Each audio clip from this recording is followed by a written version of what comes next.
Friends, welcome to Online Maloomat YouTube channel. If you like my video, then please share the video and don't forget subscribe my channel Online Maloomat. Now go to our video. South African star batsman or new batsman made 490 runs in one-day match for his team. This time not Abid de Villiers, not Pop du Plessis, not Hashim Amla, but Sean Wells. He made 490 runs in one-day match. What a brilliant knock! 490 on just of 151 deliveries.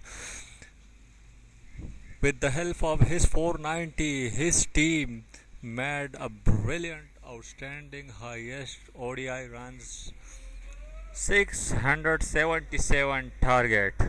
Sean Wells played for his team, net West South from and made a brilliant knock 490 runs. What an outstanding world record by his career.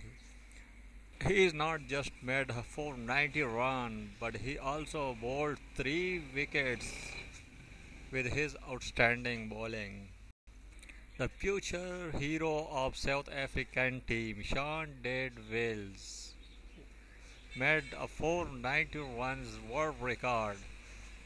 Friends, if you like my video, then like and share. And don't forget my channel Online Maloomat. Thanks for watching my video.